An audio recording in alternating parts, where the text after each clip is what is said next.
Assalamualaikum dan salam sejahtera. Minggu lepas, saya telah dedahkan yang Perdana Menteri Anwar Ibrahim telah arah PDRM dan SPRM untuk mengambil tindakan terhadap Tun Dr. Mahathir Mohamad, Tun Daim Zainuddin, Muhyiddin Yassin, Abdul Hadi Awang, Ismail Sabri Yaakob, Hamzah Zainuddin dan beberapa lagi pemimpin dari UMNO, Bersatu dan PAS. Anwar nak mereka ditangkap dan di-charge atas beberapa kesalahan. Kesalahan termasuk konspirasi nak gulingkan kerajaan, rasuah, salah guna kuasa, sakau duit rakyat, nepotism, cronyism dan macam-macam lagi. Asalkan boleh lekat, lantak.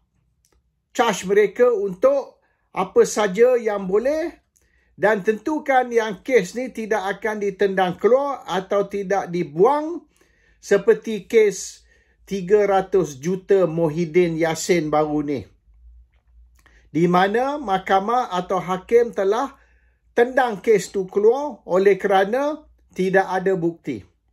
Dan mengikut Peguam Negara ataupun pihak pendakwa raya, mungkin bukti tidak ada. Tapi kalau berjalan dulu dengan kes ni, mungkin setahun ke 2 tahun akan datang, bukti tu boleh muncul. So charge first, put on trial, later maybe boleh dapat bukti. Tapi hakim tak maulah. Kalau tak ada bukti, tak ada kes lah. Sebab apa nak charge, bicara tanpa bukti dengan harapan bukti tu akan muncul kemudian. So now they're going all out. Dan Daim baru ni, bangunan dia, Ilham Tower bernilai 2.3 bilion telah dirampas ataupun disitar oleh kerajaan dan mereka kata mereka boleh freeze selama 18 bulan dalam masa perbicaraan atau siasatan berjalan. Dan lusa ni hari Rabu, Ismail Sabri Yaakob dengan seorang pegawai dia, Datuk Nazimah Hashim, akan dipanggil oleh SPRM dan mungkin tindakan akan diambil terhadap Ismail Sabri Yaakob juga. Sebab Ismail Sabri Yaakob dituduh di belakang langkah Dubai. Langkah Dubai dikatakan adalah satu konspirasi nak menjatuhkan kerajaan. Dan mereka mungkin juga akan charge Ismail Sabri dengan treason ataupun menderhaka kepada Agong. Sebab mengikut Pakatan Harapan, kerajaan ni, kerajaan Madani atau kerajaan perpaduan ialah kerajaan Agong. Agong yang tubuhkan kerajaan ni, bukan pengundi. Ini kerajaan yang ada sekarang ni, kerajaan yang memerintah, tak kena-mengena dengan pengundi. Ini kerajaan yang ditubuhkan oleh Agong. Jadi, sekira kita menentang kerajaan, maka kita menderhaka kepada Agong. Treason against the king. Ini hujah mereka lah. So, mungkin ini kali pertama di dalam sejarah parliamentary demokrasi ataupun raja berperlembagaan di mana Agong yang menubuhkan kerajaan. Bukan kerajaan dipilih oleh pengundi di dalam pilihan raya. Anyway, diorang akan reka lah macam-macam kes baru, charge baru. Dan ada juga, kes, misalan kes terhadap Mahathir dan Daim ni, yang diorang akan backdate. Maknanya undang-undang dia guna undang-undang tahun 2001. Tapi dia akan korek balik jenayah. Mulai dari Perang Dunia Pertama, zaman Jepun, Perang Dunia Kedua, dia korek habis dan dia akan backdate semua kes-kes ni. Sejauh mana dia boleh backdate. Mulai dari hari kita lahir sampai hari ni. Ini apa yang mereka akan buat. Jadi sekarang ni Anwar, dia nak pancung semua ahli politik ataupun ahli parlimen, pemimpin-pemimpin parti yang tidak menyokong dia. Termasuk dalam UMNO sendiri ke, tak kisahlah. Kebanyakan orang Melayu lah, pemimpin Melayu yang semua kena ni lah. So far yang pemimpin bukan Melayu, semua kes telah digugurkan. Termasuk satu kes 47 charge pemimpin Jawa seorang tu. Jadi yang Jawa, yang Cina, yang India ni escape lah. Cuma yang Melayu yang banyak kena ni. So, dia sekarang ni Anwar bukan saja nak buru pemimpin, tapi semua yang terlibat dengan mereka, misalan keluarga mereka, menantu mereka, adik-beradik mereka, dreba mereka, tukang kebun mereka, termasuk lawyer.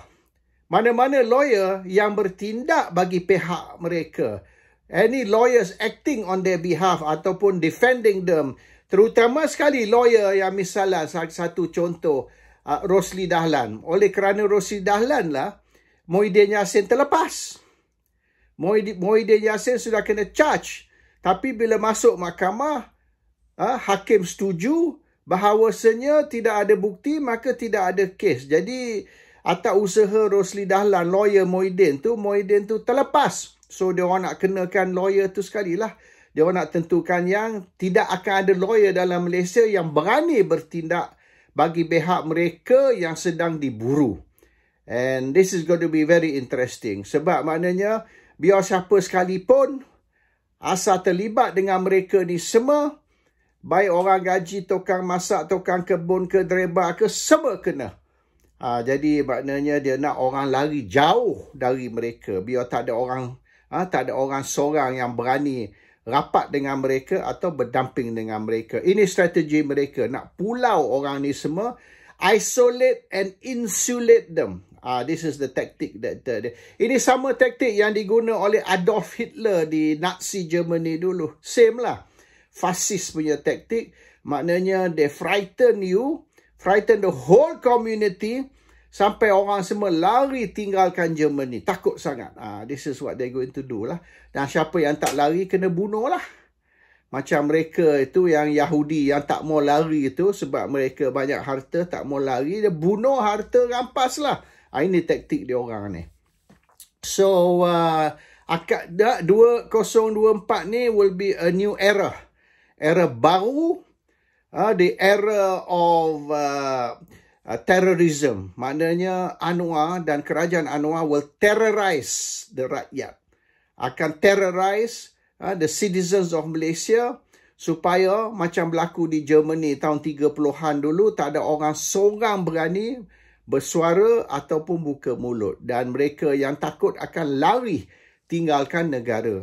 That's what Anwar is trying to do. So Anwar is using makna. And then dia punya, selain daripada Anwar guna taktik Hitler, dia punya JCOM tu pun guna taktik Goebbels. They also applying Nazi Germany tactics. Sekarang ni dia orang duduk spread cerita, JCOM ni dia buat police report. Dia kata ni Muhyiddin Yassin dan Ismail Sabri Yaakob telah sakau 700 juta. 700 juta, more than $500 million duit rakyat.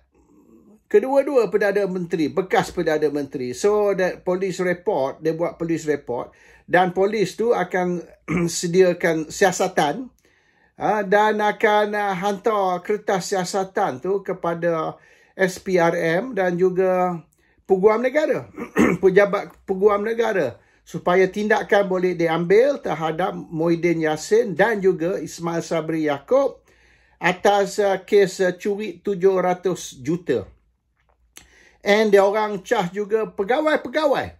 Misalnya, Datuk Nazimah Hashim tu pegawai tinggi lah, senior officer dalam pejabat Ismail Sabri. Dia pun akan kena. Dan yang saya tahu ni, even lawyer yang bertindak bagi pihak semua orang ni, bank account mereka kena beku. Pasport mereka kena block.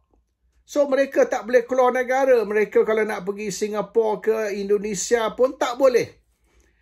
di-ban dari travel. It's a travel ban lah. Maknanya semua lawyer yang bertindak bagi pihak mereka ni diharamkan dari keluar Malaysia.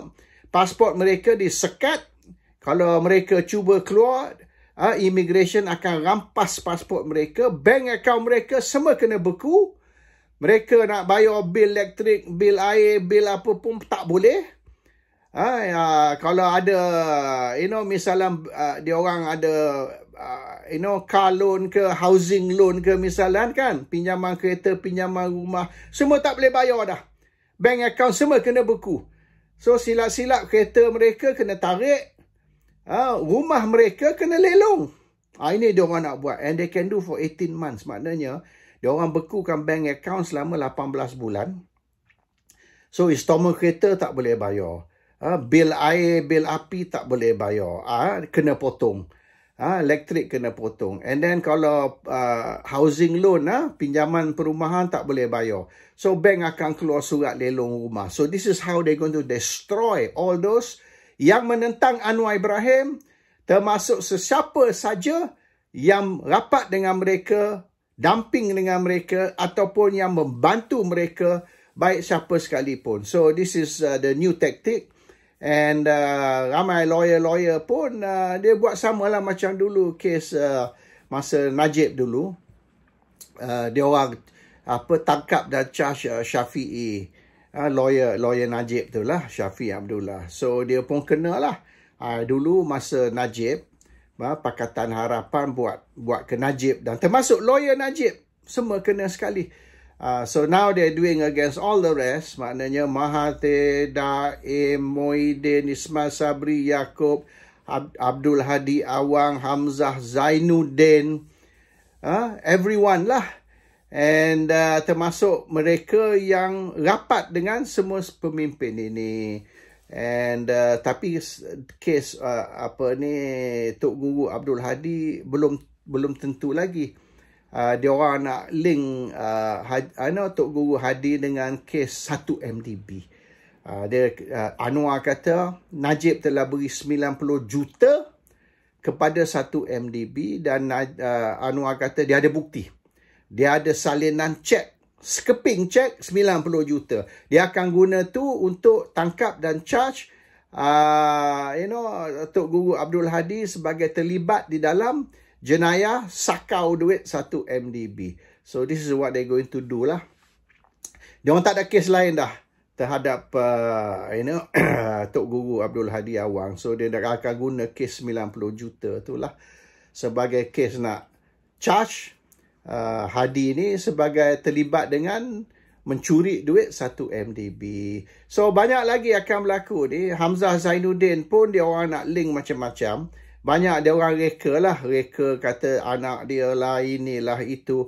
Tapi you see what they do is this tau. Ini taktik dia orang. Dia orang tahu kalau kita nak build up a case, ambil masa. Kita kena ada money trail, kita kena ada dokumen, kita kena dapat bukti dari bank dan macam-macam lagi. Dan sekira banyak duit ni bukan direct, misalnya kes macam Najib, okey, Najib tu duit masuk akaun dia, akaun nama dia, walaupun bukan dia yang masuk, bukan dia yang belanja, tapi asal akaun nama dia, kira dia punyalah. Biarlah orang lain yang masuk duit dalam akaun Najib, orang lain yang ambil keluar duit belanja, it's okay, but it's your account, so you are guilty. And tapi kalau kes yang lain ni, misalnya Muhyiddin Yassin, dia duit tak masuk akaun dia. Duit tu masuk akaun parti. Dan bukan Muhyiddin yang masukkan duit dalam akaun parti, dan bukan Muhyiddin yang belanja duit tu. Tapi dia boleh link kepada satu, kononnya Syed Mokhtar Al-Bukhari ni, dia minta sambung dia punya di tax exempt status. So bila tax exempt status dia mati, dia approach Muhyiddin, minta Muhyiddin tolong extend. So kerana itulah dia bagi beratus juta derma kepada parti. Tapi the issue is sekarang, Yayasan Al-Bukhari ataupun tax exempt status Syed Mokhtar tidak expire, tidak tamat atau tidak mati. So macam mana you kata Muhyiddin tolong sambungkan satu status, tax exempt status yang tidak expire. So that one is the case itu yang hakim pun tendang kes tu keluar sebab tak menasabah, tak logik. So they try to use those kind of tactic. Tapi yang penting ni bukan kes tu lekat ke tak lekat ke, ada bukti tak bukti. They are doing Goebbels punya style, Nazi Germany punya style. Maknanya sebelum apa-apa dia umum dulu. Okey, macam kes Ismail Sabri Yaakob. Mula-mula dia buat report polis. JCOM buat report polis minggu lepas. So dah cerita dah heboh. Oh, Ismail Sabri terlibat jenayah. Report polis telah dibuat. So, dia orang kata, kalau tak betul, takkan buat report polis. Takkan nak buat report polis palsu. Must be true lah. And then, hari ni, dia orang umum, Ismail Sabri bersama Nazimah Hashim, pegawai tinggi dia, 2 orang ni akan dipanggil hari Rabu. Nak panggil hari Rabu. Umum hari ni, 2 hari sebelum. Lepas tu, dia orang akan keluar pengumuman menjemput wartawan, reporter, cameraman, TV, station, jemput hadir.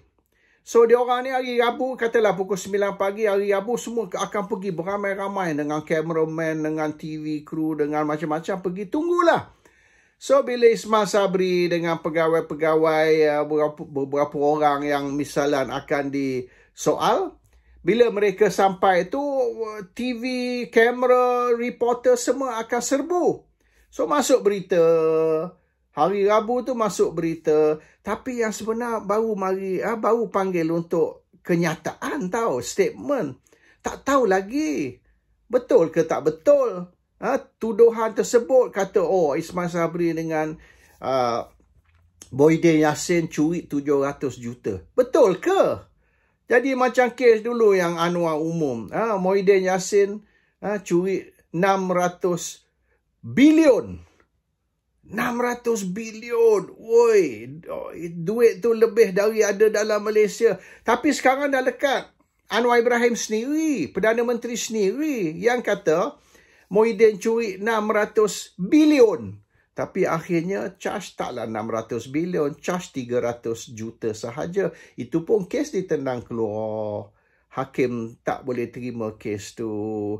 Tapi dia punya perception, Muhyiddin Yassin curi berbilion-bilion. So sekarang ni samalah.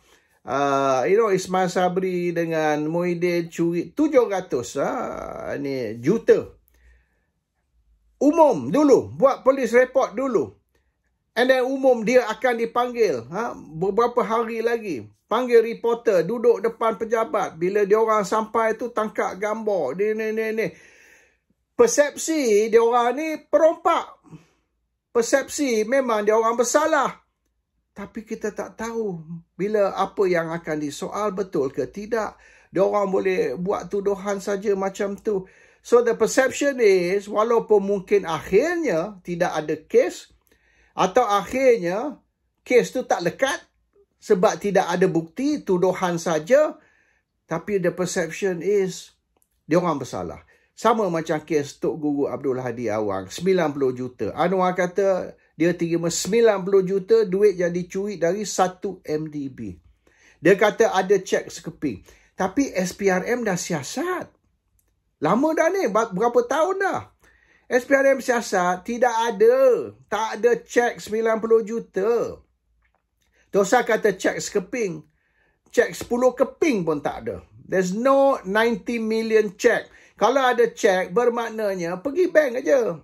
Tak susah. You go to the bank, you ask the bank, sekian-sekian tarik, ada cek 90 juta. Takkanlah susah nak cari cek 90 juta ni, bukan hari-hari orang sign. Mungkin 10 tahun sekali je dapat cek 90 juta. So you just ask the bank, okay, there's a check 90 million. Cek dari 1 MDB dibayar kepada Abdul Hadi Awang atau dibayar kepada Parti PAS. Either Abdul Hadi Awang atau Parti PAS. 90 million cek yang ditandatangani oleh Najib. Dan cek ni duit 1 MDB. Buka akaun 1 MDB. Tengok. Open 1 MDB's account, look for the 90 million payment. Kalau ada pun 90 million payment, satu saja 90 million payment. Tidak ada 2 atau 3. Very easy to trace. SPRM kata tak ada, dia cari, they never found any 90 million. Tapi sampai hari ni, orang masih duk cerita 90 juta duit yang PAS terima atau 90 juta duit yang Hadi terima dari satu MDB. Orang masih cerita. Walaupun SPRM dah umum, dia orang tak jumpa apa-apa bukti, but the story stick. So this is what they're going to do. Cerita 600 bilion yang Muhyiddin curi. Hari ni orang masih cerita. Walaupun bila masa Muhyiddin di charge 600 bilion, tak ada pun. Yang dia kena charge 300 juta sahaja. Itu pun kes tendang. So, but the story still stick. So, sekarang ni, cerita tentang Ismail Sabri Yaakob ke, atau apa sekali, pasal cerita 700 juta. And then umum yang siasatan akan dibuat. Umum yang dia akan dipanggil. And then hari dia dipanggil, jemput wartawan, duduk kat luar, ambil gambar. So that story is going to stick. Akhirnya mungkin tak ada kes, akhirnya mungkin tak apa-apa berlaku. Tetapi cerita 700 juta yang Ismail Sabri bersama Muhyiddin Yassin curi will stick.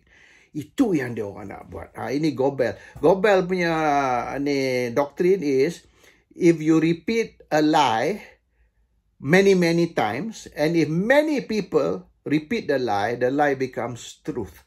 So maknanya kalau kita ulang balik banyak kali cerita yang sama, dan ramai orang duk cerita benda yang sama, bukan kita seorang, ramai orang duk cerita, dan benda ni diulang over and over again, maka at the end of the day, benda ni menjadi fakta. Kalau kita kata Ayah Pin ni anak Tuhan, Ayah Pin ni wali Allah, Ayah Pin ni the son of God. And kalau kita ulang benda ni, bertahun-tahun duk ulang, and then ramai orang pula duk cerita. Dari Perlis turun ke Johor, pergi ke Sabah, Sarawak, orang duk cerita Ayah Pin ni son of God. Maknanya akhirnya, selepas beberapa tahun, orang akan percayalah. So this is how you make, you turn a lie into truth. So they are doing that. Kerja JCOM lah. Kerja JCOM ni untuk mengulang pembohongan, ulang banyak kali, dan suruh ramai orang duk masuk Facebook, masuk Twitter, masuk TikTok, dan ulang benda ni. Beratus-ratus orang, sebab dia orang JCOM ni dia upah beratus-ratus cyber trooper. So dia suruh katalah 500 orang dibayar RM3,000 sebulan seorang. So 500 people, salary 3,000 a month, duk suruh ulang hari-hari tu, orang percaya akhirnya. So this is what they're doing lah. It's a character assassination. It is banyak based on insinuation. And they are not just playing this. JCOM ni bukan information. JCOM ni kerja dia is misinformation and disinformation. So benda ni 2024, 2024 will be the year of misinformation and disinformation. It will be 2024 will be the year in memory of Goebbels, and it'll be the year to implement dasar Nazi Germany, fasis punya policy. Dan kita akan tengok, ini baru 1 hari bulan January, as the year goes on, we will see a lot more of these dirty tactics yang akan diguna oleh kerajaan Madani, kononnya, kerajaan Anwar Ibrahim, yang akan dabble in lies, misinformation, disinformation, dan macam-macam tuduhan palsu yang akan memberi gambaran bahawasanya semua orang yang menentang Anwar, semua orang yang tak sokong kerajaan Madani adalah kaki sakau, lanun, penyamun dan perompak. So, hari Rabu ni kita tengoklah the first victim of 2024, Ismail Sabri Yaakob dan Nazimah Hashim, diikuti oleh beberapa orang lagi. Daim is going to also be another victim. Daim tu dah start dah. Bulan lepas dah start dah. Bulan Disember baru ni. And bangunan dia akan dibekukan, frozen atau disitar selama 18 bulan. And they are going to korek even anak Daim. Dia kata Daim punya anak ni ada seorang terlibat dengan seorang tauke Cina yang sekarang ni duduk di dalam jail di Singapore. So Chi Wan tu is his partner Daim atau partner anak Daim, dan juga anak-anak Mahathir dan sebagainya.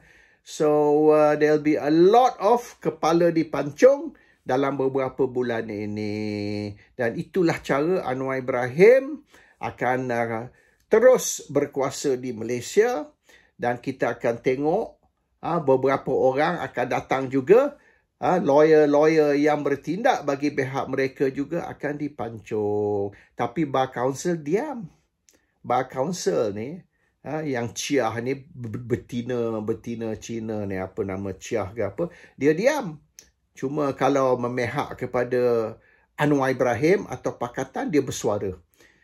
Kalau jenayah yang dilakukan oleh Pakatan atau Anwar, dia tutup mulut dia. Mulut dia kena sumbat. Apa benda sumbat tak tahulah. But that is the real Bar Council. Jadi kalau kita nak kira Pakatan Harapan ni, gabungan dia banyak. Selain daripada PKR, DAP, Parti Amanah, Bar Council, Bersih, dan banyak lagi juga ahli Pakatan Harapan. So Pakatan Harapan actually satu gabungan 10 parti. Kalau kita ambil kira lah Bar Council, Bersih dan sebagainya sebagai juga ahli gabungan Pakatan Harapan. Assalamualaikum. Salam sejahtera.